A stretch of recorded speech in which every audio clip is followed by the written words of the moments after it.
good in the red.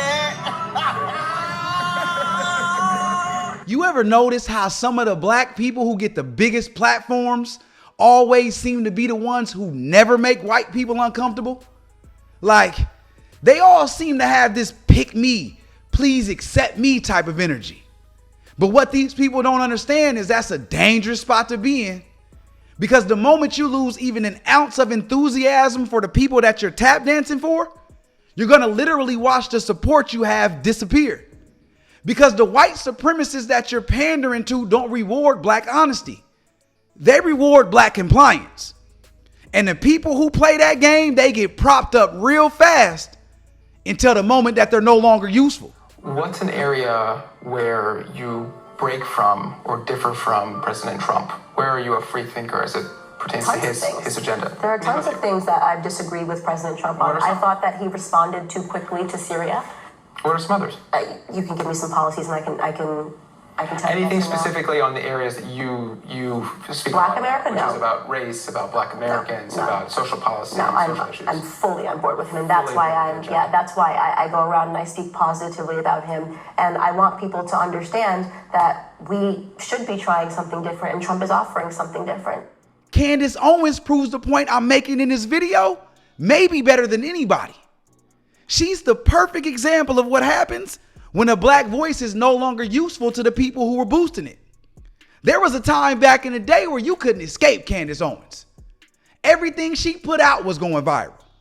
The white nationalist media rolled her out like she was the official spokesperson for what it is to be the good black. And it damn sure wasn't because she was the sharpest knife in the drawer. It was because she was doing a very specific job. And that job is being the black person that talks down on other black people. That's the position that racist white America loves. And the slot is never filled. They're always hiring.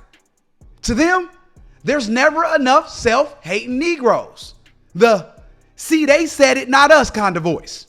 And for a while, she played that role perfectly.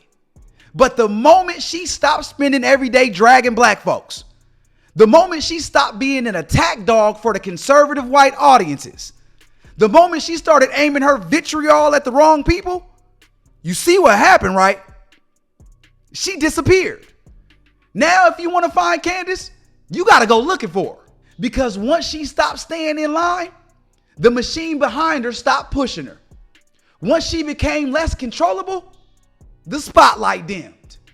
The same people who told her she was a truth teller, the same people who told her she was the voice that black America needs, they vanished the moment she wasn't spewing her white supremacist talking points anymore. White America don't love black voices. It loves black voices who stay in line. And the moment you get off script, they spit you out and move on to the next one. So when you see cats like Stephen A. moving the way he does, you shouldn't be surprised. You got to know how to talk to white folk. Jasmine Crockett, how dare you? You got to be nice to white folk. They don't like all that aggressive Negro antics. See the way I talk to white folk? I talk to them real good. I don't want to get daddy mad now. The President of the United States, he run a good country for us. Look at this. We's free. We eat food. We get to dance. We get TikTok. We can do Instagram. That's a good man. Stephen A. Smith, Stephen A. Smith. You at it again, man. ESPN, he talks his always has talked his boisterous, loud. That's what he does. He criticizes whoever's in his goddamn path. That's what he does. There's sometimes I agree with him, but man, you be walking that line, boy, of coon and righteous. You be right in the middle. You be ruining. That's the new verb. When you're right on that edge. Now, I played that clip from Godfrey because he hit the nail right on the head when it comes to Stephen A. Smith. And if Candace shows you what it looks like when you stop staying in line, Stephen A. Smith shows you what it looks like when you learn how to play the game damn near perfectly. He's not unaware. He understands exactly what's going on with this racist administration that's in office. And he knows how detrimental these clowns are to the black community. But he also knows what his white bosses at ESPN expect from him. This dude is a master at walking right up to the line, but never saying the one thing that makes white people feel uncomfortable. That's why it's so easy for him to hold black athletes accountable. He'll call out Jasmine Crockett and not think twice about it. Dog is no holds bar when it comes to calling out anything that's happening in the black community. But watch him when he talks about white men in power or anything that has to do with race that might make the wrong people feel uneasy. All of a sudden, he choosing his words like he defusing a bomb because he knows the deal. And he knows if he steps an inch too far, his bosses will turn his TV off. Dude is a performer who understands the script. He knows the line and he knows how to walk right up to that thing, but not to cross it. And if Stephen A is somebody who mastered how to stay inside the lines, Charlamagne is somebody who learned the rewards that come when you refuse to no longer step outside them.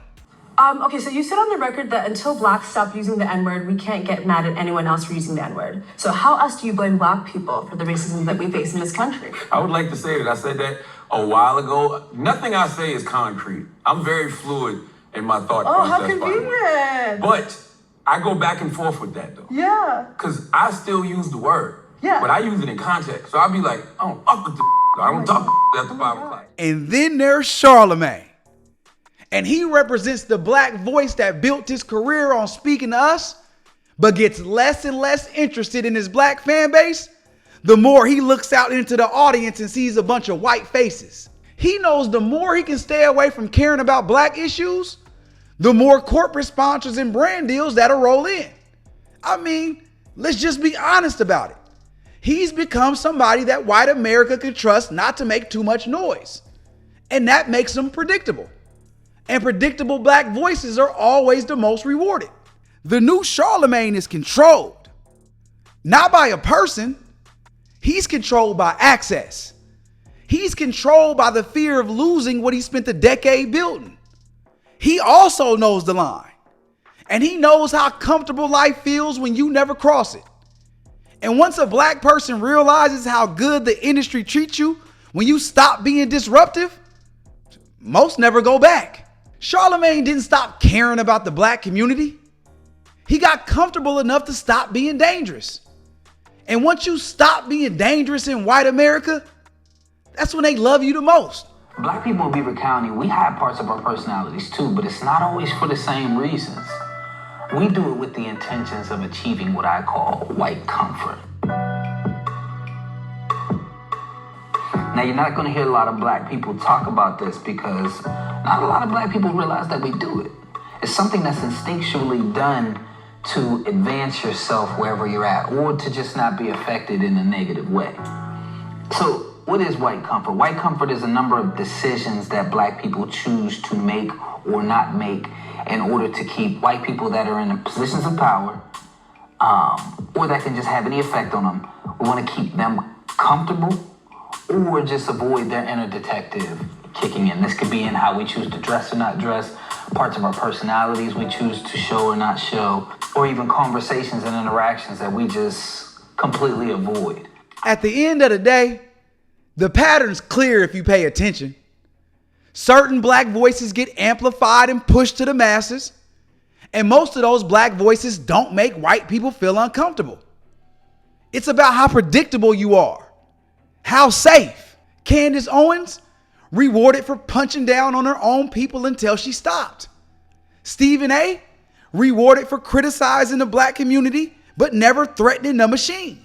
Charlamagne, rewarded for entertaining as long as he keeps his mouth closed when it comes to criticizing the wrong people. So when you see these characters, ask yourself this: are they speaking truth or telling a story that predominantly white spaces want to hear?